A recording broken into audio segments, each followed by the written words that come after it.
Okay, friends, it is just after 7 o'clock, and I am live, and you are here with me. I'm going to do some introductions here in just a moment, and we'll start whenever we got some people to jump on. So, I know it's been a while since I've gone live, so I don't know how many folks are going to be joining us tonight, but I am excited to be back. For those of you who don't know me, my name is Matt Morgan. I'm the pastor at Community Brookside. It's a United Methodist congregation in the heart of Tulsa. And we have been on some vacations this summer. So my family has gone out of town a couple of times. And man, I'm excited to be back. Um, I'm going to wait just a moment before we get too involved and before we start our conversation tonight. We'll start off with a prayer. We're going to have some deep conversation about disaffiliation from First Methodist Church in Oklahoma City. And we are going to just talk through some of that stuff. So we'll do that. We'll pray. We'll do that. And then we'll close out with some prayer requests and things like that. But I am waiting just a moment. I see that we do have some folks jumping on live. And as soon as we get a few more folks, I'll do like a full-on, like real introduction, and then we'll jump on into tonight's schedule.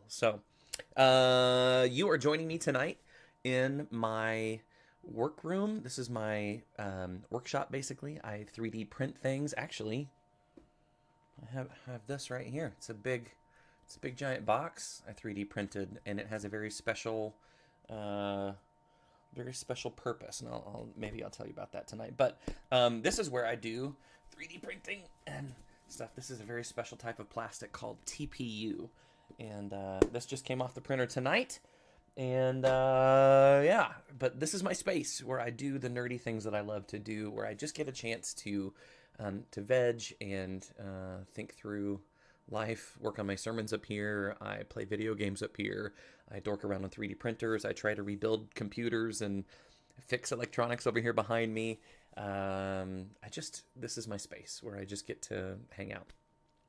You are joining me live in this space. So thank you for being here tonight. If you are here as a part of our conversation tonight, if you would just check in, drop a comment, say hello. Think about questions you might want to ask. If you have prayer requests later on, I'm going to definitely ask for those. But I would love to be in conversation. And I don't know that you're here until you actually post something. So if you would do that for me, that would be fantastic. If you have a question or a comment that you want to make, please feel free to drop those in the comment section here. But I just want you to know that there is a bit of a delay between what I see and what I get a chance to respond to. And then, so by the time that you hear a response from me, it might be 30 seconds or a minute even past when you asked it. So just be patient. I promise I'll try to get to it, and we'll go from there. So welcome to my live stream. Wait to see who else is going to jump on here, friends. Hop in. Let's have conversation. So I'll give it just a couple of more minutes, and then we'll say a quick prayer. So again, you are in the right spot. Tonight we're going to have some juicy conversation about some pretty dramatic court battles and conversations about disaffiliation. It's stranger than it has been in Oklahoma because this is the first case to be tried in Oklahoma regarding disaffiliation, because most everything has been done within our annual conference. So this is going to be a little interesting. So I hope you'll get a chance to have conversation with me. So yep, it's clear that whenever I am out of town, people forget that this is a thing. So it has been a few weeks since I've been able to post anything. I apologize for not being consistent, but I promise you tonight's conversation is going to be pretty good. So as you jump in tonight, I would encourage you just to leave a comment. Tell me that you're here. Drop your name, say hello, give me a wave, emoji, whatever. If you have a prayer request later on tonight, I'm going to ask you for those too. So let's be in conversation. All right. I'm going to go ahead and get started. I see folks here. Let me know who you are. If you would, please say hello. But I'm going to go ahead and get started with a real quick prayer, and we're going to jump right into tonight's conversation by reading an article together. It's going to be awesome. So let's take a second and pray. Gracious God, we recognize that you are God of all things, and we are God of nothing. So, God, we entrust you with all the things that we have, with our hearts, with our hopes, with our dreams, and with our churches. God, be a part of all the conversation we're having tonight. Help us to be wise in our thoughts and discerning in our speech. God, we love you and we thank you for this time, and all these things we pray in Jesus' name. Amen. All right, guys. So let's get started. My name is Matt Morgan. I'm the pastor at Community Brookside. It is a United Methodist congregation in the heart of Tulsa in the Brookside district. We are a new church plant specifically designed to be a part of the Brookside neighborhood. You are joining me tonight, and I am in my workshop. This is where I do my 3D printing and computer gaming and nerd stuff. So welcome to my Nerdville. So you may or may not know that the United Methodist Church is going through some things called disaffiliations. Yeah, I know you know. So it's really interesting because for the last almost 12 months, so in October it will be 12 months, we already have disaffiliated 84 churches from the Oklahoma Annual Conference of the United Methodist Church. Which means there are still 365 churches that are actively participating in the Oklahoma Annual Conference. So a lot of folks might be worried or afraid that we are losing all of our churches, and there aren't going to be enough churches to support districts and district superintendents and all these things. Well, as of right now, we don't know that that's the case. So while a number of churches have disaffiliated, the vast majority of United Methodist churches here in Oklahoma have chosen to stay United Methodist at this point. Now, that doesn't mean that they won't change their minds at some point and disaffiliate between now and December 31st. That is the hard deadline for disaffiliating based on paragraph 2553, and we're going to talk about that here in a little bit. But as we've gone through these processes, everything has been relatively smooth because the conference has an outlined process for how this is supposed to work. The problem is First Methodist Church in Oklahoma City, there are some irregularities, and there's just a lot that caused some apprehension at the conference level. And so they put a halt to the First United Methodist Church, Oklahoma City's disaffiliation process. So I just want to encourage you, if you're here joining me, drop a comment, let me know that you're here, just say hi, that'd be great. If at any point that we are going through this conversation and you have questions, throw them in here in the comments. I will do my best to address them. I don't have all the answers, but I've done a lot of research. I read the whole court decision on this conversation that's happening. There's just... so I know some, I don't know everything. Alan Wallace says here. Hello, Alan Wallace.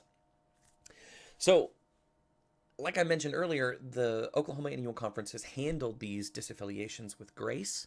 Every single church that has been voted on has been allowed to disaffiliate. Any church that has voted more than 66% of its membership to disaffiliate, the annual conference has allowed to disaffiliate under the paragraph 2553 in the Book of Discipline. So it's exactly the way it's been designed to work. They are able to keep their assets. They have to pay a couple things. It's the pastor's pension liabilities. They have to pay apportionments.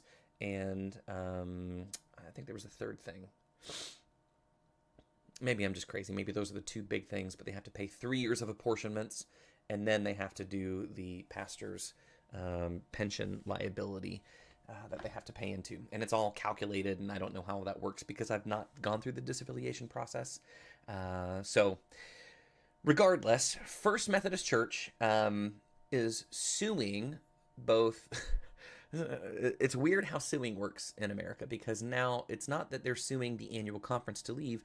They're suing the bishop, the district superintendent, the Oklahoma Annual Conference. They're suing the trustees. They're suing everybody as a way to make sure that everybody who could be potentially responsible for them being basically held hostage, in their opinion, all of those folks have to be named in the lawsuit. So all of those folks are named. It's pretty interesting. I didn't know about the lawsuit until about maybe 2 months ago or so. And at that point, it wasn't super concerning, but gosh, it's hard to figure out where to start here, because there's so much that we're going to have to talk about tonight. So if you know anything about this Oklahoma City First United Methodist Church disaffiliation process, and you want to know more or you have questions, throw it in here. But please, if you know more about this than I do, comment and correct me, because I don't know everything. Valerie says, was it perhaps any past due apportionments? Yes, that is part of it. So it's past due apportionments, current apportionments for this year, and apportionments for next year. So it was 3 years of apportionments that were required to be paid before you left, and then also the pastor's pension liability. So I think I was just confusing those 3 things with the 4 total things that we need. So anyway, there you go. But thank you, Valerie. Yes, that is one of the things they need to do, but that is, yeah, it's part of the whole process. So keeping me honest. Love it. So let's jump in. I want to share with you guys something that I found through our district superintendent and other folks who have shared this news article. But this is an article about how the fact is that a judge in Oklahoma ordered the Oklahoma Annual Conference of the United Methodist Church to redo a special session of annual conference. Like, this happened July 25th. So it was relatively recently. Again, today is August 8th. So it's not been but just a couple of weeks since that happened. And so there's been a crazy, downhill run of all these things that have come out since then. So Jody says hello, and I say hello to you, madam. So let's read this together, and I'm just going to kind of highlight some of the big points. First is, we'll read this, the key points here. The Oklahoma Conference is appealing a judge's ruling that it recreate its April session to vote on a church's disaffiliation. So April 22nd of 2023, we had a disaffiliation vote. I had to go, and every other United Methodist pastor and all those who are delegates to annual conference had to go in April to vote on the 55 churches that disaffiliated then. And then there was 29, I think is what it was. It was 29 in October of 2023. So we've now had 2 special called annual conferences. And then we've also had an additional regularly scheduled annual conference to deal with all the business of the annual conference. And those 2 disaffiliation votes have led to the disaffiliation of 84 United Methodist churches. So I hope that's clear. The issue is the judge has now ordered that the annual conference redo the April 2023 annual conference where these 55 churches disaffiliated. And we'll read more about that here in a second. Let's get back to it. It says the judge specifically called on the conference to bring back voters who are no longer United Methodist. The conference says that the order is unconstitutional and they were going to appeal. Next, it says the vast majority of withdrawing churches are following the denomination's disaffiliation policy, but some cases are landing in civil courts.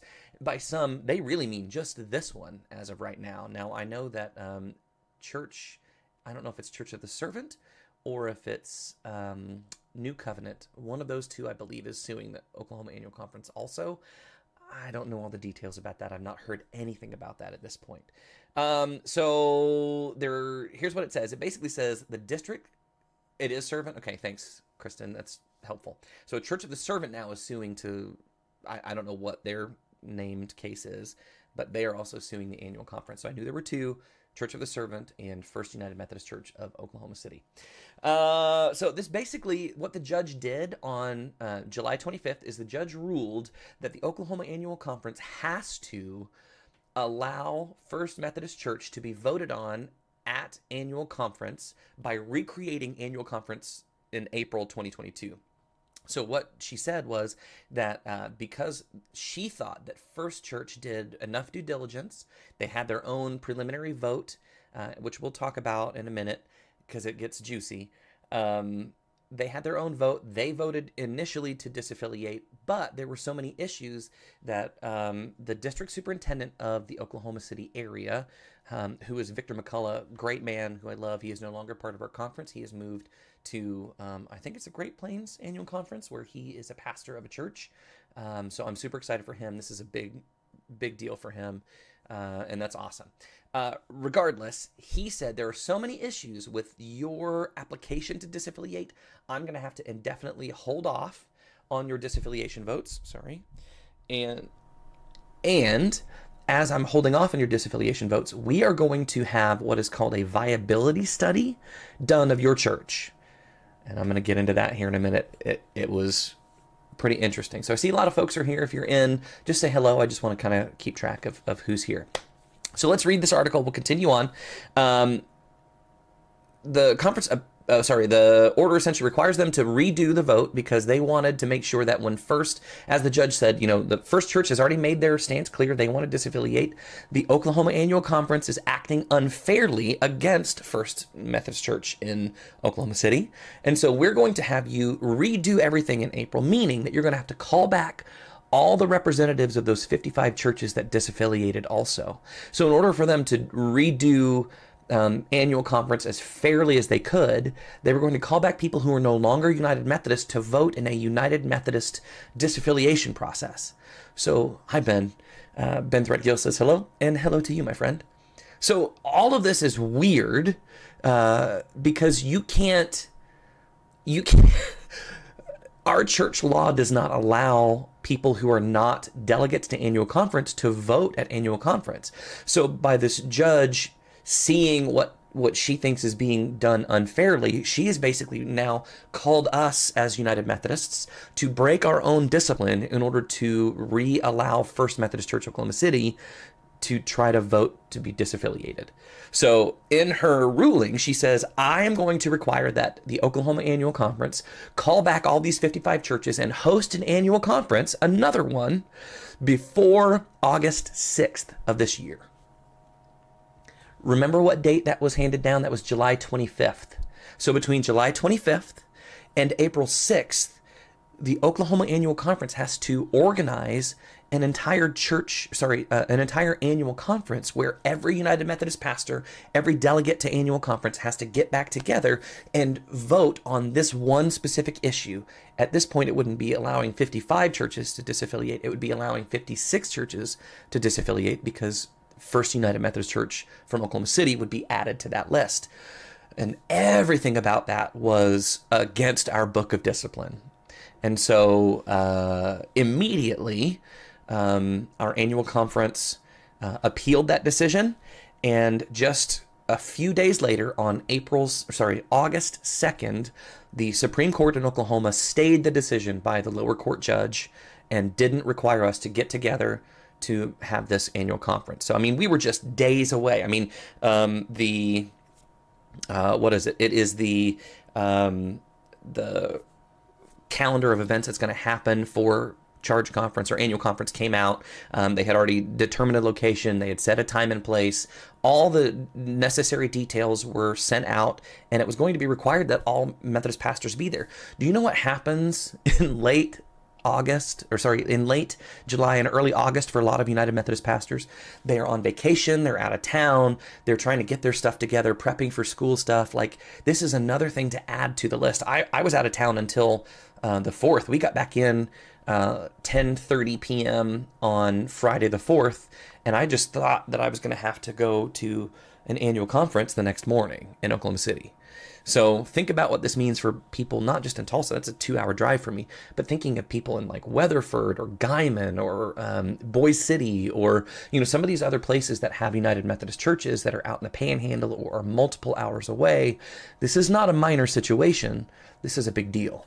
So the decision to stay by the Supreme Court stopped that annual conference from happening, but that doesn't mean that everything is done yet. Let's continue to read what this says here.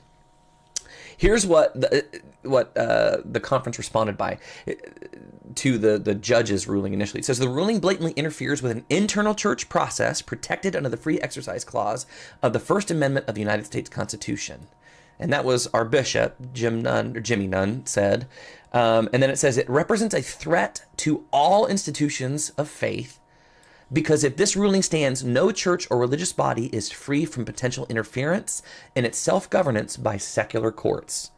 So do you get what that means? That basically says if this judge is able to stop the process of disaffiliation, to interfere with the book of discipline that the United Methodist Church has written and the policies and procedures that are set forth in this document, then what's to stop them from doing that to any other church or any other religious organization that has freedom to operate under the Constitution of the United States of America. So this one Oklahoma judge,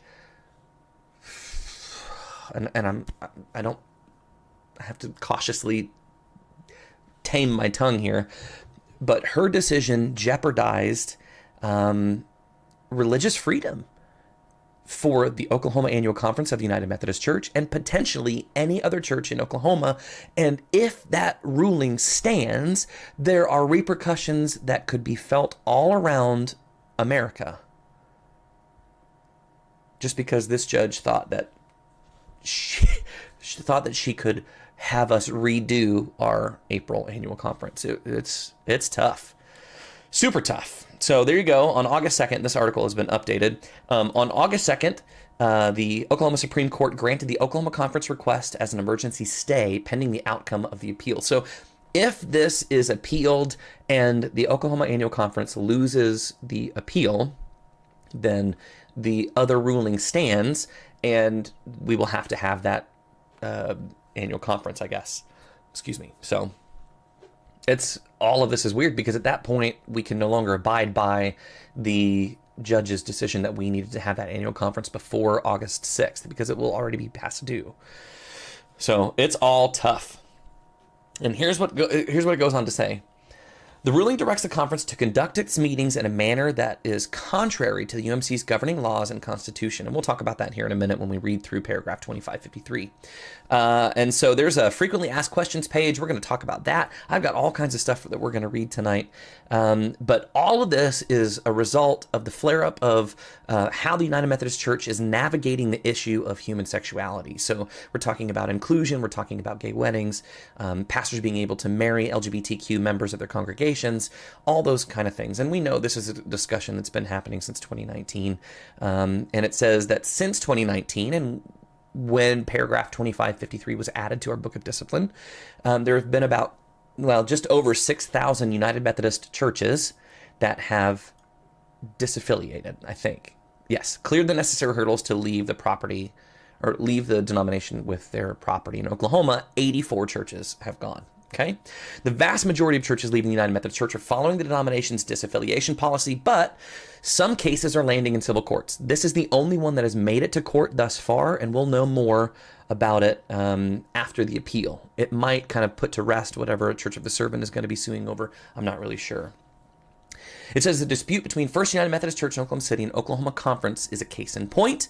The First Methodist Church is a traditionalist congregation seeking to disaffiliate, but the United Methodist Church has basically stopped them. It says among the provisions requirements that at least 2/3 majority of professing membership support disaffiliation administered by the church's district superintendent. Administered at a vote by the church's district superintendent.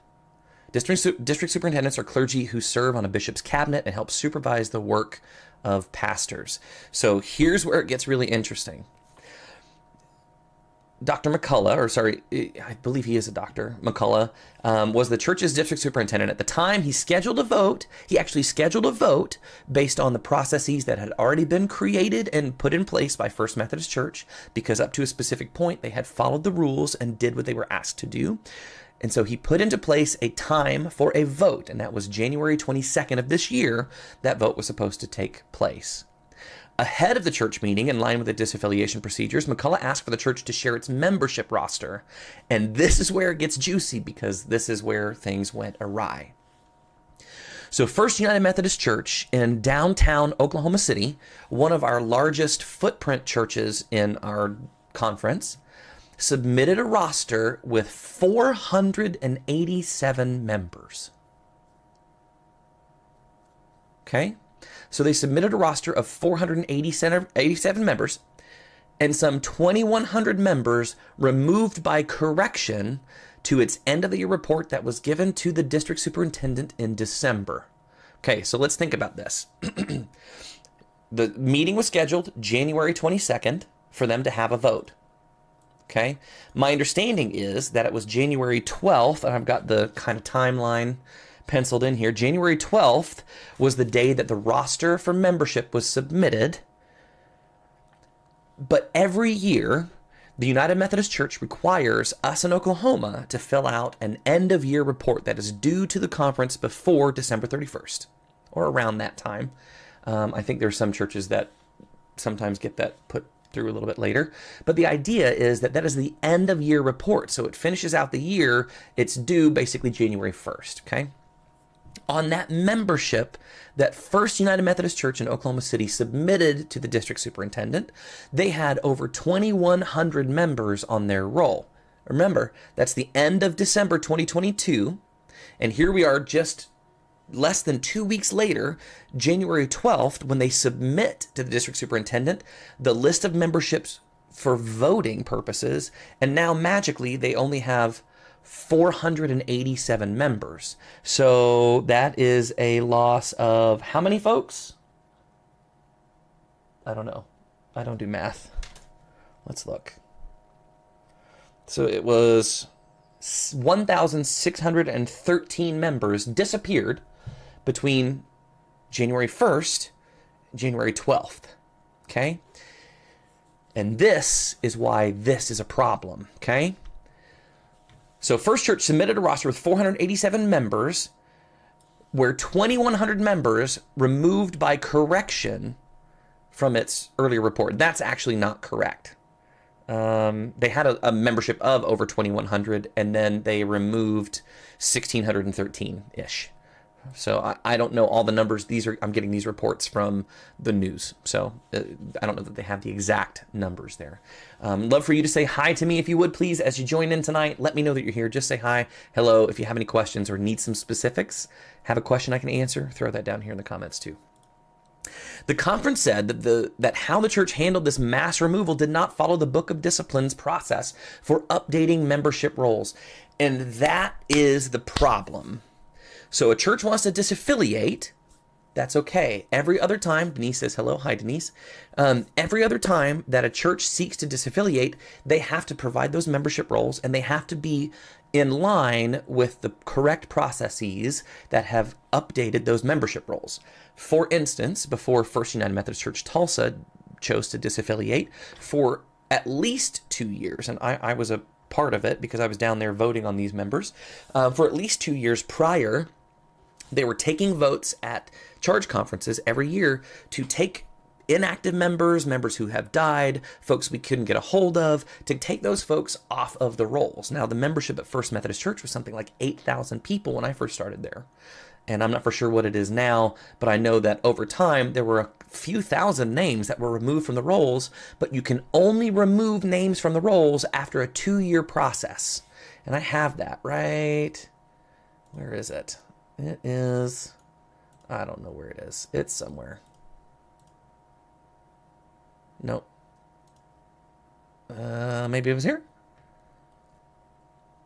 Yeah, here we go.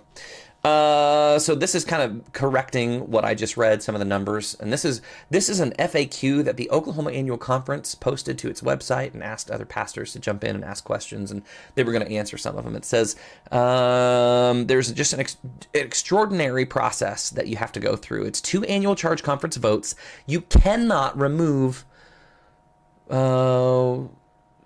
I guess it was 2,100 members. So you cannot remove 2,100 members from your rolls in a 2-week process. There is a whole paragraph in the Book of Discipline that talks about it, and I can't remember where it is. I thought I had it written down somewhere, but it looks like I don't. Anyway, so the issue was with the fact that First Methodist Church was trying to disaffiliate, and then magically in 2 weeks lost 2,100 members. So they didn't have to call them, didn't have to text them, didn't have to email them, didn't have to invite them to a special vote, didn't have to send them a mailer. First Methodist Church removed 2,100 people from the rolls, and it almost seems like, if you were looking at this from one particular perspective, it could be viewed as voter disenfranchisement. And I think that's why Victor McCullough, the district superintendent at the time, said, whoa, you now, 15 days ago, less than 15 days ago, or whatever, 12 days ago, you gave me a totally different number. Now magically 2,100 people are disappearing from your rolls as a correction to your membership. You can't do that. And so Dr. McCullough called for a viability study. Okay, so where am I going here? Back to our article here. Within the context of the local conference disaffiliation vote, it raises concerns of potential voter suppression and irregularity in the way that First Methodist Church wanted to conduct the vote. So, tough, right? The conference added that it had raised concerns about First Methodist Church's handling of its membership for multiple months. So, according to some other reporting, they had been talking about the fact that the membership rosters were a concern of the district since July of 2022. So between July and January, there had been multiple times that the United Methodist Church said, hey, we're questioning your membership numbers. Let's get this figured out. So if you want to do this disaffiliation voting, we need to make sure your membership is contacted, and they have to be contacted appropriately. And we'll read about what that looks like. So paragraph 2553 talks about how the disaffiliation process is going to work. So we know that it's about human sexuality, whether you agree with it, disagree with it, whatever. For reasons of conscience, your church can disaffiliate and keep your property. So there are time limits, and this is why this becomes an issue, because by the end of December 2023, you will no longer be able to disaffiliate. And now the bishop has said that if you are not in the process, or at least, I can't remember exactly the wording, but if you have not completed the majority of the process by September 9th, or at least initiated the process by September 9th, you will not be able to be accounted for on the called conference in October to vote before the end of the expiration date. So, hi Trina. So we know the time limits are there, but here's the decision-making process. The church conference shall be conducted in accordance with paragraph 248 and shall be held within 120 days after the district superintendent calls the church conference. So when Dr. McCullough called the vote, it was well within the 120 days of when he first got notification of their wanting to proceed, is my understanding, okay? In addition to the previous position, in addition to the provisions of 246.8, I can't speak. Special attention shall be made to give broad notice to the full professing membership of the local church regarding the time and place of a church conference called for this purpose, and to use all means necessary, including electronic communication where possible, to communicate. That means the due diligence needed to be done by First United Methodist Church of Oklahoma City to make sure that all of those members that were professing members, active professing members on their rolls, should have been communicated with. And none of them were removed prior to this conversation because it would have needed to be done for at least 2 years at charge conferences. Do you get what I'm saying? I hope you get that. I'm not very good at what all that means. All right, James Taylor Davies says, I'm so confused from disaffiliation. Is this still all about LGBTQ stances and the Book of Discipline? James, yes. So in 2019, the special called General Conference was created to address human sexuality specifically. So we spent $7 million in 3 days in St. Louis together with representatives from all over the world to talk specifically about human sexuality. And the only decision that was made is that there were now going to be prescribed punishments for pastors who broke the Book of Discipline's policies regarding human sexuality. So pastors who married LGBTQ folks would be required to go on leave for a year without pay. And if they performed another wedding for an LGBTQ couple, they would be, basically their credentials would be taken and they would no longer be able to be a United Methodist pastor. As a result, some folks were like, yay, our side won. Some folks in the United Methodist Church were like, boo, I hate this. This hurts my feelings. Some people were like, some whole annual conferences said, we disagree with this vote so much that we are encouraging our bishop, our trustees, our folks who are on the board of ordained ministry not to abide by these things. So there was just all kinds of chaos that developed as a result of 2019. And so the paragraph 2553 was added that said, if you have any reasons to leave the United Methodist Church regarding human sexuality at all, this is your opportunity. We're going to give you kind of a one-time out. This is from 2019 to the end of 2023. You have 4 years. Figure it out and make a way out. When you do this, you will be able to keep your property. So this is an easy way out. So there have been both incredibly progressive churches that have left, and both those and incredibly traditionalist churches that have left as well. And yes, it's specifically about who gets married and who can be pastors in our churches. So back to this. The decision, we know, is supposed to be made of at a majority of over 66%. So 66.1, 66.2, whatever. All of that, anything that's above 66% wins the vote, and your church can disaffiliate. So next, here's what I want you to hear. If the church conference votes to disaffiliate from the United Methodist Church, the terms and conditions for that disaffiliation shall be established by the Board of Trustees of the applicable annual conference. So the Oklahoma Annual Conference gets to set its own terms. But it needs the advice of the cabinet, the annual conference treasurer, the annual conference benefits officer, the director of connectional ministries, and the annual conference chancellor. So the chancellor is the basically the lawyer for our conference. The terms and conditions, including the effective date of disaffiliation, shall be memorialized in a binding disaffiliation agreement between the annual conference and the trustees of the disaffiliating local church, acting on behalf of the members. And here's where it has to be consistent. It has to have a standard term, right? The General Conference on Finance and Administration shall develop a standard form for the disaffiliation agreements, and there are specific things we have to do. They have to pay their apportionments. They will get to keep their property, but all costs for transfer of title or other legal work shall be borne by the disaffiliating local church. And next, they'll have to pay for their pension liabilities. There will be other liabilities if they carry over debt. That becomes their own debt. And then the payment terms are flexible. They have to be conversation that happens before the disaffiliation vote. So you have to pay, or not the vote, I'm sorry, but before the disaffiliation actually takes place. You have to pay before you go. There's other stuff about health plans. And then here's what it says.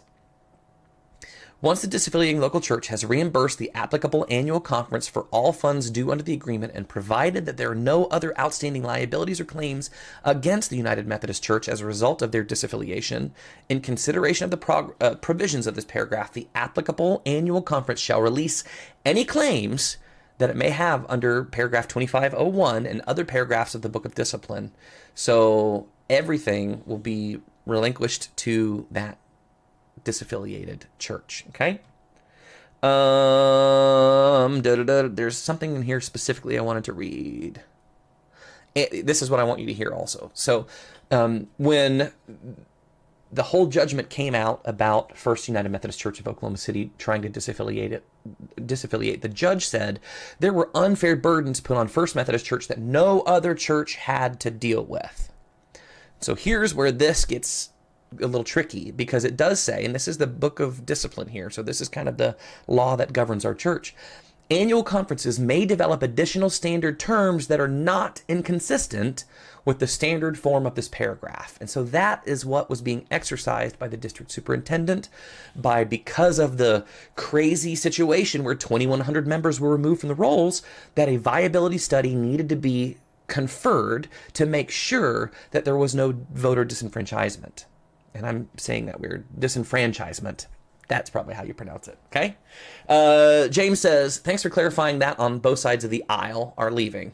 I was confused by that. Yeah, a lot of people are confused by that because it's no longer about a conservative or liberal agenda. It's about, I disagree and I want out. or actually more like in Oklahoma, it seems to me, and again, this is my opinion, strictly mine. It's not the United Methodist Church's opinion. It's not the Oklahoma Annual Conference's opinion. It's not even the Council of District of the United Methodist Church's opinion. This is Matt Morgan's official opinion, and it is the majority of people who are leaving the United Methodist Church are finding an easy way out to do a couple of things. Control their assets, control their property, maintain the leadership that they have in the church, meaning that the pastor is no longer itinerant and will not be called by the bishop to go to a different church. And they get to make decisions and become self-sovereign. They get to decide what happens with their property, with their buildings. They have no overseeing head to make those decisions for them. They no longer operate under the book of discipline, and they'll have to find another way to govern themselves. So the majority of our folks in Oklahoma, I believe, are leaving because they find an easy way to be autonomous. Some people say, and it's crazy because we're still using these conversations of the United Methodist Church is so liberal and the pastors don't believe in Jesus and, they baptize each other in chocolate milk and whatever junk you've heard. None of that matters because this, paragraph 2553, because of the current deep conflict within the United Methodist Church around issues of human sexuality, a local church shall have a limited right under the provisions of the paragraph to disaffiliate from the denomination for reasons of conscience regarding a change in the requirements and provisions of the Book of Discipline related to the practice of homosexuality or the ordination or marriage of self-avowed practicing homosexuals as resolved and adopted by the 2019 General Conference or the actions or inactions of its annual conference related to the issues which follow. Doesn't matter what you've heard, doesn't matter what people are regurgitating. What matters is that you're honest with your folks. And the majority, I'm going to say it. I think the majority of people who are leaving the United Methodist Church in Oklahoma are doing it under the guise of 2553. Meanwhile, from the pulpit and from these disaffiliation meetings are regurgitating junk that has nothing to do with actions or inactions of the annual conference related to the decisions that were made in 2019.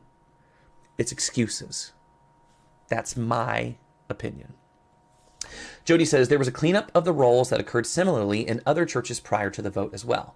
Yes, Jody, there always should be a cleanup of the rolls done in United Methodist churches. Every year, for some of these longer established churches that have membership going back generations, every single year there should be a list of names of people that are brought to the charge conference to be removed from their membership because people die. Right? People die, and if we find out about it, we are supposed to be removing their names from the rolls. So there should be a constant cleanup of the rolls. The problem is, and I mentioned this in a few lives ago, that I got an email from a former United Methodist pastor who told me that he was encouraged while he was a United Methodist pastor to not clean up his rolls so that our jurisdictional conference and our general conference would have a larger representation from Oklahoma that was sent off as delegates to general conference. So if it looks like we have a ton of membership in Oklahoma, let's say we've got 225,000 members in Oklahoma, then we get a specific number of delegates that get to go to general conference and jurisdictional conference to make decisions for us, to elect our bishops, and to, promote the agenda of the Oklahoma churches, right? That's what we do that for general conference. We're, kind of furthering agendas of our local annual conferences. So, oh man. So they were told not to clean up their rolls, so they look bigger. And now that everybody's trying to disaffiliate, they're told they have to have a corrected membership because they've got to get in contact with all these people. And if people die, even if they have died prior to your trying to send out an email to them or a letter to them or call them, they're still on your rolls until by 2 church conferences you have them removed. You have to vote on them twice, and it will basically say, here's a list of names. We will tentatively approve them for removal from our rolls pending next year's church conference. So everybody votes on that, and if those names are brought next year, those votes, again, mean that they have now been removed from the rolls. Like, that's the only way that it happens. That's just kind of weird how it works. Only in the flesh do they die. Sometimes membership lives on in the afterlife. That is accurate. Accurate. So you have this weird fight where people wanted to have a bigger representation at General Conference, and they inflated their roles. And now they don't want to have to call everybody back to the church because some people have a differing opinion. Some people haven't worshiped there in years. Some people left when a new pastor came in who had a specific agenda. And so they no longer go to that church, but they're still on the membership rolls. If the pastor calls them back, they're going to vote differently. Like, this is why Victor McCullough did the absolute right thing by requiring a viability study to make sure the membership was correct before a disaffiliation vote happens. And based on that conversation, what I just showed you here, where is it? Annual conferences may develop additional standards that are not inconsistent with the standard form of this paragraph. So you can add other things to the disaffiliation agreement that don't contradict with what we're trying to do here. And I don't think that a membership viability study is something that contradicts with the spirit of 2553. So this is the problem if we are not keeping good records. That's why every week at Community Brookside, I invite you to fill out your, your attendance log down the row. And it's dumb and it's silly, and I know who you are and I know if you're there or not, but it's a way for us to validate who's coming and who's not. And again, don't get me wrong. If you're not coming, I'm not going to take you off the rolls. But if you're consistently not coming and I've reached out to you and you're not responding, then we have a reason to try to begin the removal process. And Community Brookside is such a small church. We're not at that point yet. And actually, we're not fully operating as a church. We are a mission or ministry of the Council Oak District of the Oklahoma Annual Conference of the United Methodist Church. So we are not an official chartered congregational church at this point. We are a mission or ministry of our district until we are sustainable. And guys, we're getting close. So praise be. Let's keep moving that direction. Anyway, so here's what's crazy. So because of this disaffiliation vote, because of the church saying, well, you guys are treating us unfairly, they took the Oklahoma Annual Conference to court. You tracking with me so far? First Methodist Church removed 2,100 members from its rolls without following the Book of Discipline. District superintendent calls for a viability study. First Methodist Church responds by saying, oh, no, you didn't. You're doing something that no other church has been required to do in both of the previous disaffiliation votes. So now I'm suing you to stop you from keeping us as a part of your denomination. Do you get where we are? So First Methodist Church, let me say that again. First United Methodist Church in Oklahoma City sued the conference because they didn't think they were being fair. Now, the judge who heard all the complaints and had all the paperwork and followed the timeline still said, you know what? First Methodist Church, you are absolutely right. The Oklahoma Annual Conference has treated you unfairly. Therefore, we are allowing you to do exactly what you wanted to do. You can disaffiliate. And that's the hard part, because when the judge says you don't have to listen to the district and the supervisors and the structure of the church, I, as the judge, can come in and overstep any of the Book of Discipline that you guys have, then that is basically saying that the church has to bend to the state, and it goes against our First Amendment rights as religious entities in the United States. So let's keep reading through this article. Now, I hope I've caught you up to where we are, and I'm going to go through the judge's discernment and decision and all that kind of stuff, and we'll talk about what has happened as a repercussion since then. But please feel free to drop comments in here. Glory says, well, sorry I'm late, but we'll scroll back and listen. Hey, listen, if you have any questions in the meantime, drop them in the comments, because I'm glad to answer as much as I can. All right, so here's what it says. Hardy Patton, a First Methodist Church member and spokesman, basically said the conference did not want us to disaffiliate. There are 84 churches that have been through this process, and none of them have been denied. Accurate. But also none of them had the same sort of membership red flags that First United Methodist Church did. And then he goes on to say, if the conference had not delayed the congregation's vote back in January, they would have been able to have been voted on and disaffiliated back in April as a part of the rest of the conference. And he's probably right. If they would have done everything they were supposed to do, they would have been voted on in April, and we would have allowed them to go. The issue is there are so many red flags now because of the way that the membership was handled. And then it goes on to talk about what paragraph 2553 does. And here's where this gets interesting again. In its FAQs, the Oklahoma Conference said multiple churches in the conference have undergone a viability study as part of the disaffiliation process. I didn't get that when I read it. It doesn't say that multiple churches in the conference have done that. It basically says it's not outside of the bounds of things that the Oklahoma Conference can do as requirements of the disaffiliation process. Then it says, in the event of a conclusion in the study that a church is not a viable church and that it still wishes to proceed with the disaffiliation process, the goal of the Oklahoma Annual Conference is to tell all of us who are voting on them to be able to disaffiliate all the information that we need to make that decision. Friends, part of being connectional in the United Methodist Church is that we are trying to make sure that we do church well and that we're honest and we're genuine and we're living by the 10 Commandments. We're following the teachings of Jesus, all of those things we're trying to do. And when we vote at annual conference on big things like this, we are voting as a body, seeking the best for the kingdom in all these situations. And so the church is saying here in this paragraph that the Oklahoma Annual Conference wants to present the appropriate data to the entire conference so that the lay and clergy members have full information as they vote on ratification of that church's disaffiliation.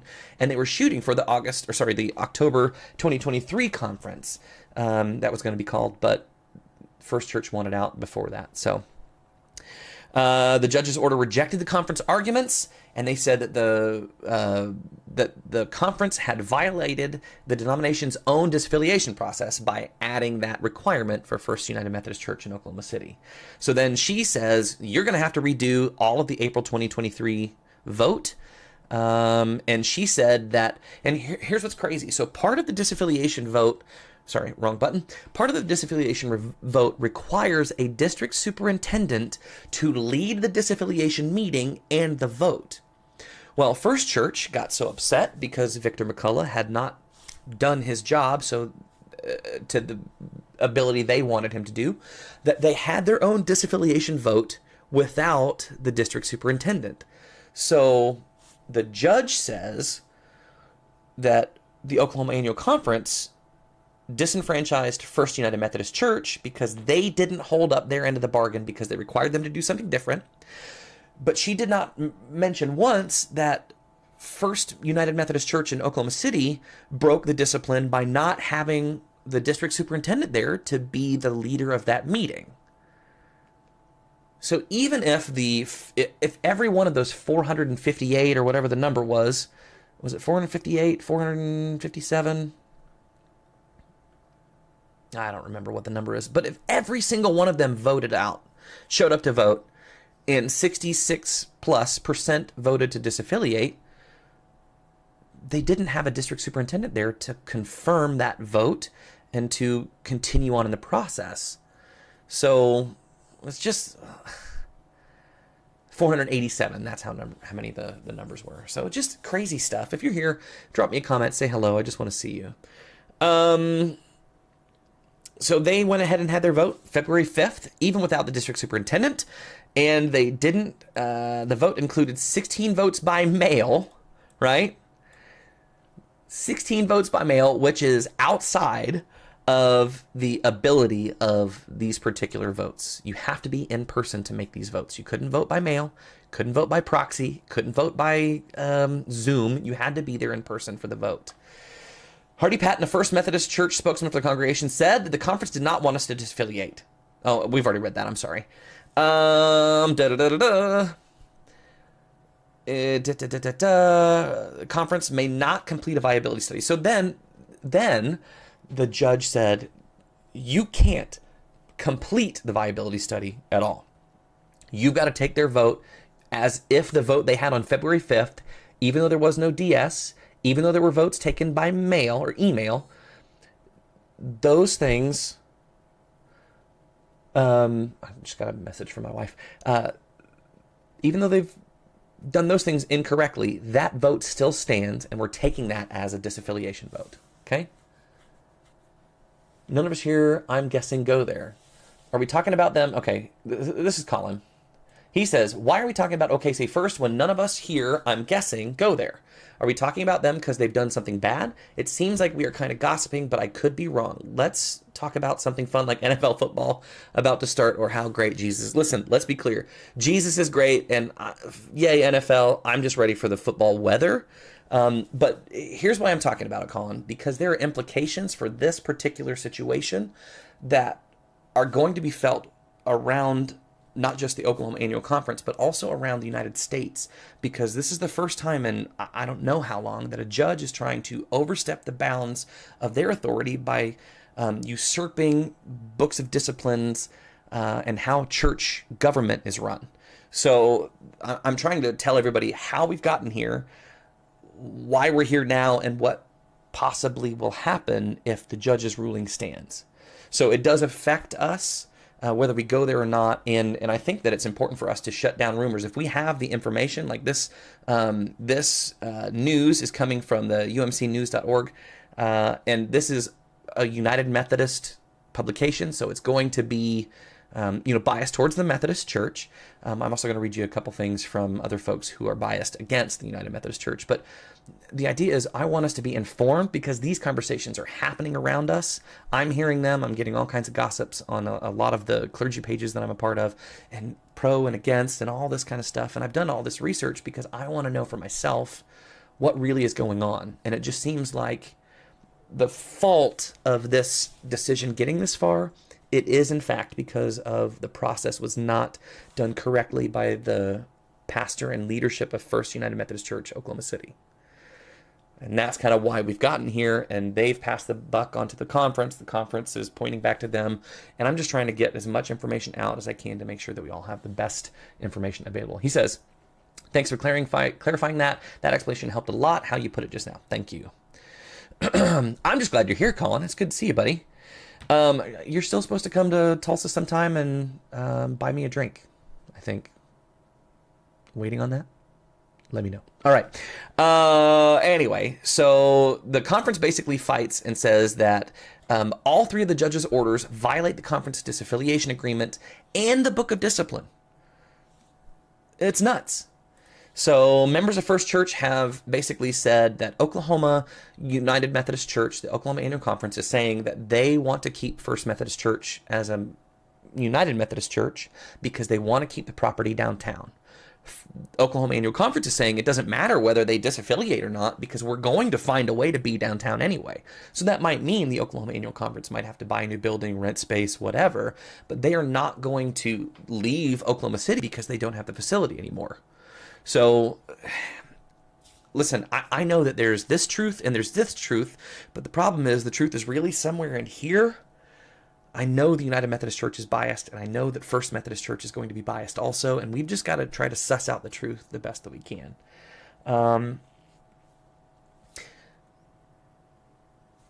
The cool thing is that I know that the Book of Discipline is supposed to be followed, and it's a pretty solid order to the church. And if we did what the Book of Discipline asked us to do, we wouldn't be fighting about this stuff right now, because the church would have, years ago would have been abiding by the Book of Discipline. We wouldn't be disobeying it by marrying LGBTQ folks, and we wouldn't be trying to appoint gay pastors or bishops. And then we also wouldn't be, trying to, disenfranchise votes because we're taking them off our membership rolls, right? I don't know where you stand in your support or love of Book of Discipline. Many people have never read it. I know that a lot of the folks in my congregation couldn't care less about the Book of Discipline. But I do run our church to the best of my ability, and I don't know every provision of the Book of Discipline. I don't have it memorized. I apologize. But I try to run my church as if I am a United Methodist congregation living under that book of law for our church. that means I don't marry LGBTQ folks. I don't, rebaptize children. I don't do a lot of things that I'm not supposed to do because I'm following the order of my church. Do I agree with all of it? No, I don't. But I abide by it. And I think that's why we're having this disaffiliation vote right now, because people have basically said, I can't handle how my annual conference is or isn't upholding the Book of Discipline. Because people have just decided that their will is more important than the rules of the church. If you disagree with the rules, have the rules changed.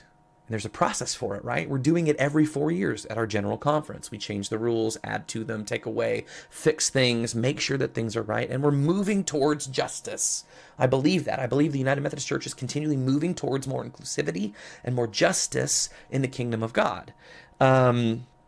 I don't always agree with it, but it's not my job to disagree or not. My job is to uphold the Book of Discipline to the best of my ability as a pastor under the United Methodist umbrella. When we break the Book of Discipline, I think it just invites a lot of other issues. If we believe that it's good, great. Let's continue to amend it and make it better. If you disagree with it, get out or amend it. Work towards changing it, right? That's a decision that we all have to make. Let's see here. First Methodist Church put together a list of FAQs because now I've read from you the kind of the more biased, and I'll put these here in the how often does stuff in the Book of Discipline change? Colin, it changes every 4 years, or it has the ability to change every 4 years. Not everything changes. There's some small adjustments made. There's wording changes. There's more inclusive language included. There's, additional amendments and things like that that are added. But it's not like a whole overall rewrite every 4 years, but there's an ability to make it change every 4 years. So, I've read to you a United Methodist biased article, and now I'm going to read to you some of the responses from this is from First Methodist Church of downtown Oklahoma City. So this is a result of the conversation that they have been having through the disaffiliation process, and its response to some of the things that have been said in the news based on judgments made. So first of all, it says, why did First United Methodist Church take the Oklahoma Annual Conference to court? And it basically boils down to that First United Methodist Church thought they have done everything possible they could to disaffiliate appropriately, and that the conference basically said, you can't do it because, you just can't do it because you're not abiding by paragraph 2553. And then they go to talk about how were they harmed, and they talked about its fairness. So the process for discerning and then disaffiliating is awful. Like, I would not want to lead a church through disaffiliation because it is painful, and people figure out for the first time, oh my gosh, I'm in a place where I'm a minority, or people don't, like, if you're a gay person worshiping in a community, you now have to deal with the fact that your congregation basically says, they don't want me to be married. And so those people have to deal with that. There's a lot of hurt that comes through that. Well, First Methodist Church says that they were harmed because of the amount of time they've devoted to seeking God's fairness and God's justice for their church. But this is a fairness issue for them.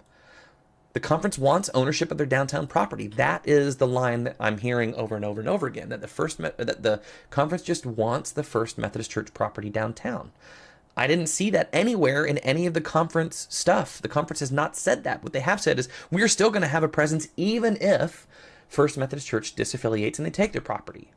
They're not giving up on Oklahoma City. They're not giving up on the downtown area of Oklahoma City. They want a United Methodist presence in the largest city in Oklahoma. It makes sense. But for what they're saying, and again, this is what the conference is saying, it's not about the property.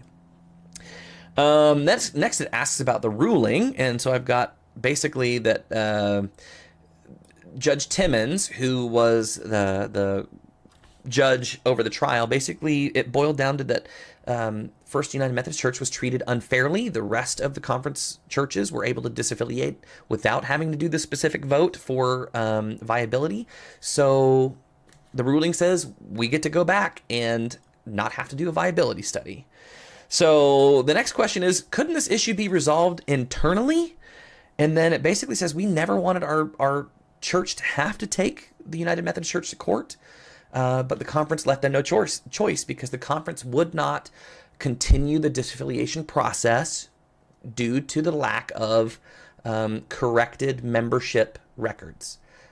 A court made an injunction where there was a protective order placed against the Oklahoma Annual Conference of the United Methodist Church so that the conference couldn't just come in and take the property under what are called exigent circumstances.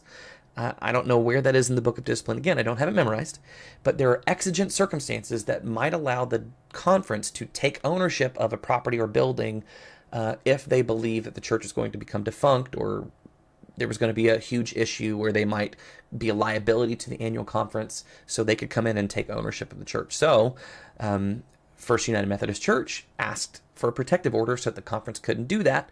The conference can't complete a viability study if they can't get in to audit the membership records. And that's something that the conference does. The conference does the viability study, not the church itself. So that is why there's this weird long-term, nothing is getting done, it's a problem situation. Then it says, did First Church refuse to adhere to the same process required by the disaffiliated churches? And they say no. First Church was singled out by the conference that they demanded that we participate in an unauthorized, quote unquote, viability study. And then they go on to say not one of the other 84 disaffiliating churches was subject to that stipulation. They didn't want special treatment. They just wanted fair treatment, equal treatment. Well, also, as far as I'm concerned, as far as I know, none of the other disaffiliating churches showed up with sketchy, to say the least, membership records. So then they go on to ask other questions. Does the local United Methodist Church have a right to disaffiliate? Yes, you can. Does paragraph 2553 require local church be deemed viable? No, it doesn't. But what the church doesn't say here is that there are ways in paragraph 2553 that I read to you earlier that an annual conference can add something in there as long as it doesn't invalidate the purpose of 2553. So while there's a general framework that's been given out to all the churches and all the conferences, each annual conference has the ability to add or add to this 2553 paragraph requirements in order for you to exit. Okay, Colin says, I thought it was 2 years. It's not, it's 4. So glad he's gotten that figured out, or glad he's gotten that change in, sorry, can't talk, whatever. All right.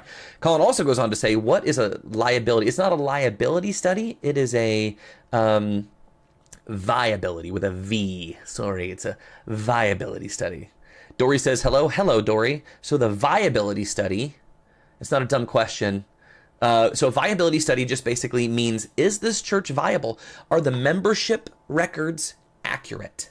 And if so, are there actions that the annual conference has to take based on the membership records of the church? So if you have a church, and again, I'm going to use this as an example, probably not ideal because we're talking about it specifically, but if First United Methodist Church had on paper that it had 4,000 members, that's probably, no one's going to question that. If a large footprint downtown Oklahoma City church says, I only have 487 members, that's going to be a little suspect, right? Because 487 members, you're talking about a how many $1 million facility? Is it all paid off? I don't know. What kind of annual budget do they use? I don't know. I'm sure that's in our conference paperwork. I don't have that. But a viability study requires that a church make sure that they are not in over their head, because right now it is a United Methodist Church. If a viability study was completed and all of a sudden you recognize that you're a church that is shrinking in size, but you still owe $10 million on a building you built 15 years ago, huge numbers, whatever, I know, it's just hypothetical, you're not going to be able to pay that off. So the annual conference might take that facility, excuse me, and do what is necessary to make sure that that is a viable congregation worshiping there, sell off property, to better fit the size congregation, whatever. That's the purpose of a viability study. He says, I got you. So they don't have accurate numbers of membership. No, go back and watch the earlier part of this, Colin, if you get a second, because it was super sketch. December of 2022, going into January of 2023, they had removed 2,100 members without going through the book of discipline appropriate way to do it. I've mentioned that all earlier, so I don't want to go back and recap it, but go back and watch it. You'll get what I'm saying. It's super sketch, wasn't done correctly, and that's why we have all these issues. Listen, you guys, it's been 17 days. We've been on here for forever, right? Like, haven't we? I have all these informationsies that I'm going to start posting to you. So I'm going to start copying and pasting the articles that I've been reading to you. And I want you guys to feel free to go back and read these things, do some research, figure it out for yourselves. Here is this third link. Here is going to be the link to our paragraph 2553. And here's one that I want you to read too. This one is number 4 is going to be the FAQs from the Oklahoma Annual Conference regarding this particular situation. So I want you guys, if you get a chance to go back and look at any of this stuff, please feel free to do that. Here's what's interesting. You know what? Here, I'm going to send you also a copy of the actual transcript of the court's decision. So that is also here. I mean, you should be able to have every piece of information that I have. Read it for yourself. For me, it's clear that First Church didn't do everything right. I think that is where this all stems from. That if First Church wouldn't have tried to remove membership from their rosters before the disaffiliation vote in an inappropriate way, these issues would never have been talked about. Okay. James says, the only question you need to ask and answer is how many people like their Facebook. He says that will tell you all you need. I don't even know, dude. Like, I will probably go look that up after this. Just so I can see. But I want to read this to you. This is an email that came out. As you know, I'm a member of a number of groups in Oklahoma because I am a moderate. I'm on a lot of groups that are both progressive and conservative because I don't fit either one of those perfectly, right? So one of the groups that I'm in constantly sends out information about, it's very biased information. And so when they heard that the Oklahoma Annual Conference was going to be required by a court of law to host a called annual conference to replicate April's vote, they were like, oh man, we better show up. I'm not a member of the United Methodist Church anymore, and I disaffiliated in April, but I'm going to show back up, and I'm going to vote no to make sure that, or vote yes so that First Methodist Church can disaffiliate, even though I'm not a member of the conference anymore. Like, it just blows me away that people are so... They harbor such anger for the United Methodist Church that they're willing to go back to a conference they don't belong to vote for people they don't know in order to be disaffiliated, even though they didn't do the process correctly. So anyway, I'm going to read this to you before we get out of here. I'm not going to read you all of it, but basically I'll send this to you. No, I won't.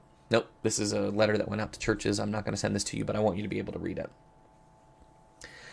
Although many of us thought April's annual conference session would be our last in the United Methodist Church, we are being given an opportunity to come back together to, quote unquote, follow justice. If you were the lay or clergy delegate of a church that was one of the 55 able to disaffiliate in April, and you've since joined the Global Methodist Church or another denomination, or maybe you're still trying to decide, or if you as an individual were a clergy or lay delegate to the April annual conference, but you've since walked away from the United Methodist Church on your own, you still get to vote, all capitals. Because there's going to be a special called annual conference at OCU on August 5th. And First United Methodist Church, which they didn't even call it First United Methodist Church, it's First Church, needs your help to complete their disaffiliation process. First Church of Oklahoma City was originally scheduled to hold a disaffiliation vote on January 22nd. 5 days before the vote was scheduled, the district superintendent notified First Church that he was suspending the disaffiliation vote indefinitely until the conference had completed a viability study. And here's where the partial information gets going. They did not tell you that before that, anything about the membership, right? Remember, it was January 12th that they sent through to the district superintendent that now, magically, from December when we had over 2,500 people, now we have 487 people. Where did those people go, right? They didn't post that in this mailing. Here's what it says. First Church complied with the conference's demand in spite of these factors. The conference had not yet defined what a viability study would entail. Well, I think the Book of Discipline does that for us. Next, the conference struggled to find someone to perform the study as several pastors refused to participate. Haven't heard that, don't know that. I'll take your word for it. And if I was a pastor asked to be a part of that viability study, nope, I'm out. I do not want to be a part of somebody else's disaffiliation vote. Man, that's tough. I don't want to be in that. And number 3, it says the conference stalled the process for months. When annual conference voted to ratify 55 churches in April, First Church was still waiting to hear back from the conference facilitator. Well, the district and the conference was not able to do their job to do a viability study because they were under court order not to get involved. Like, they literally had a protective order against the Oklahoma Annual Conference. Despite the district superintendent's wrongful refusal to allow a church conference, First Church conducted its own church conference and voted to disaffiliate. Right. They did it wrongly, incorrectly, against the Book of Discipline. They didn't follow the procedure. This is what you guys are mad about. When pastors don't follow the Book of Discipline and they marry an LGBTQ couple, you guys get angry about them not following the discipline. Friends, clearly First has not followed the discipline in its membership records and also in the holding of its own conference to disaffiliate without a district superintendent. They're not following the rules. Everything you're angry about, the people you want to vote out are doing. It goes on after 3.5 months. The conference finally First Church just filed a motion, a restraining order against the conference. First Church's congregation suspects the conference of positioning itself to declare exigent circumstances in order to seize the property. During a congregational meeting on March 8th, and hear this. During a congregational meeting on March 8th, Bishop Nunn was specifically asked whether he or the trustees might refuse to allow First Church to disaffiliate and take First Church's building to keep a presence downtown. Bishop Nunn responded, "I don't know the answer to that. It's possible." That is the most transparent bishop answer ever. He doesn't know, but yeah, it's possible, because if the exigent circumstances exist, the trustees or the bishop can come in there and do that. That's part of the Book of Discipline that defines and describes that. He's not lying. He's not trying to, give you this Pollyanna, oh, we would never do that. He's being honest. He's saying, I don't know the answer to that. It's possible. I don't know the answer, but it is one of the options that might be the outcome of this situation. So they're trying to spin it like, yep, we're going to take your property. And that's not at all what he's saying. During court proceedings, Oklahoma County judge basically says, we got to do this, disaffiliation vote. In the spirit of fairness, they mandated all delegates to come back, laity and clergy from the April conference, to vote. And then it says the conference has scheduled this vote, and it's happening August 5th at the Kirkpatrick Auditorium in Oklahoma City University campus.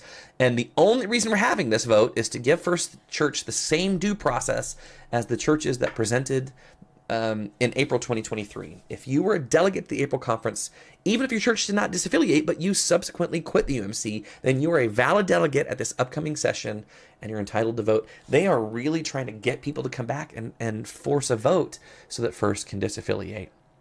They're basically saying, we want you to make every opportunity you can to come back and vote. So that is from a very, very biased, we don't like the United Methodist Church, we think it's too progressive group that sent this email out to every member of this group. And it's tough. So I have given you all the things you need to know to make these decisions and think through them for yourself. It's weird. So, I like Matt Facebook. I don't think anything is wrong, Matt. I like Matt F. Okay. Colin, I read that funny. I don't know what you're trying to say, dog. All right. Gloria says, I do know that my former church here in town, not First Church, never or rarely updated their membership unless they died. It's always listed over 8,500 members too. That's why I joined this church before they disaffiliated. I encourage my friends to do the same, but people would rather disappear without being removed. So she actually joined the church before disaffiliation so that she would have a vote. And then Johnny says, it ain't just the OKC Methodists that want to do it. That want to do what? Sorry, I have spoken probably a lot of words since then. So if you want to just put in there a clarity statement, I would love that. But guys, we've been on here for far too long, and I know you guys have other things to do. But a couple things I want to mention to you before I call it quits tonight. First of all, at our church, at Community Brookside, here in Tulsa, if you are a member of Community Brookside, I want to remind you that we're having a blessing of the backpacks this week in our 11 o'clock service. So if you're a student, bring your backpack or your whatever, your shoestring bag or whatever the heck those things are called, and we're going to bless it and give you a little something to attach to it as a reminder all year long that we're praying for you and that we love you and you're one of us. If you're a teacher, you talk about, okay, so yes, we are talking about Oklahoma City, yes. And there are other churches that have done it too. Sorry, I'm going to pause right here and address what Johnny is saying. He says it isn't just the Oklahoma City United Methodists that want to do it, disaffiliate. It's other folks that are disaffiliating also. You're absolutely right. There are lots of them that have. Again, still the vast majority of Oklahoma United Methodists are staying United Methodist. We have right now 365, I believe, is the number of churches that are United Methodist versus the 84 that have disaffiliated to this point. So that, again, hopefully shows you where we are. If you're a teacher that is coming to our church, if you are I almost said president. Listen, some of you teachers should be president.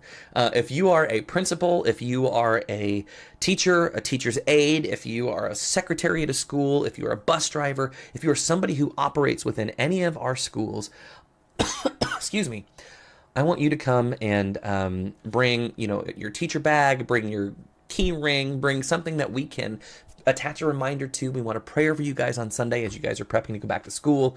And we want to just remind you that we are a church that is here for you and we love you.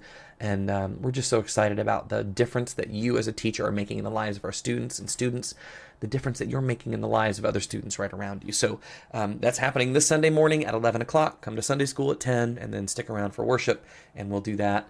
While I'm on the subject of really awesome things, Kim Myers preached for me, not this past Sunday, but the week before, and killed it. If you are at all interested in seeing her sermon, you're more than welcome to go back to our Community Brookside page. I'll link to that here. Let's see if I can do that.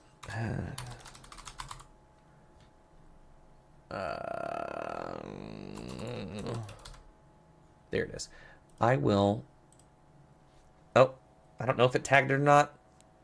But look for Community Brookside. Oh, yeah, there you go. You can click that link and go back a couple of weeks on our videos, and you'll see Kim Myers. Hers was like July 27th, 8th, 28th, maybe. I don't know.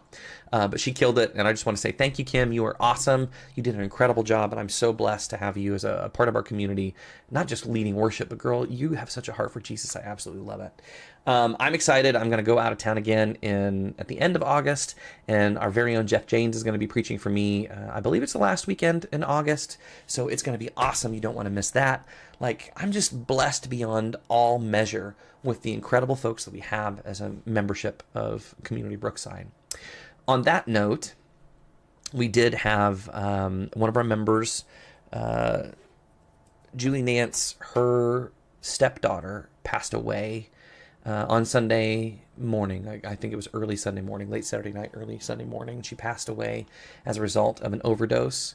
And Julie is broken right now, friends. So I'm going to invite you to pray for Julie at the loss of her stepdaughter, Nina. I called her yesterday and she was just devastated. So I can't imagine losing somebody that close, especially somebody who's so young. She was 21. So continued prayers for Julie and her family. I can't imagine the tough time that they're going to have over the coming days. So they need our help. Johnny says, keep killing it, brother, and do your thing. I got here late to the party. Apologies if I was confusing. Nope, no problems at all. Go back and watch stuff if you have questions. I hope that people know where I am in my stances on things. And if not, message me. I'm glad to share with you who I am and what I believe about our United Methodist Church. Friends, I'm going to call it a night. But if you have any prayer requests, I'm going to give you 22.4 seconds to type them in immediately. And then we'll pray for those. It'll take 2 seconds. We'll just say a quick prayer to cover the things that are on our heart. If you have prayer requests, concerns, anything you want to lift up, I invite you to put that in our comments right now. And then don't log off before we pray together, guys. I see we've got folks watching, and I know the number. I can see it.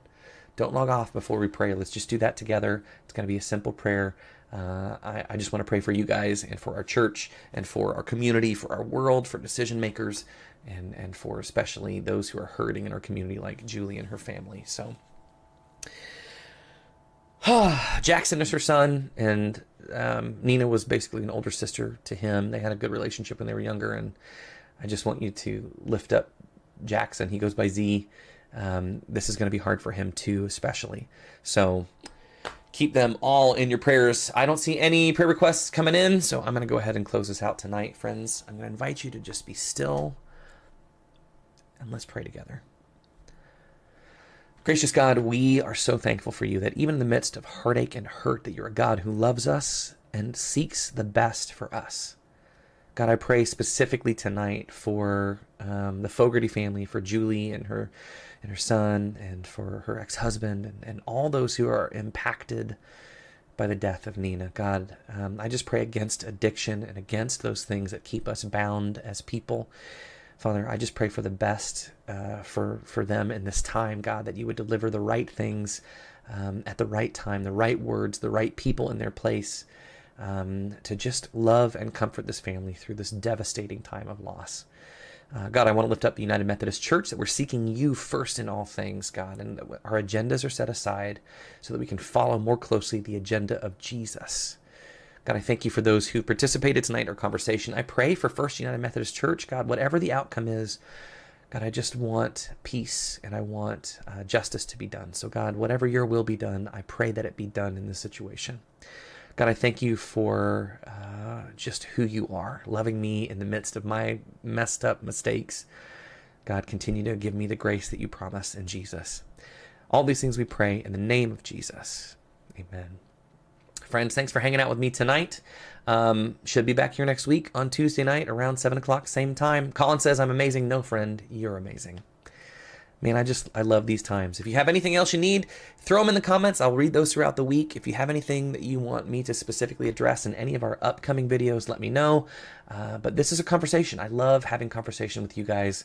You guys are very special to me. So I'm logging off tonight. Until I see you again, you guys be good. I love you all.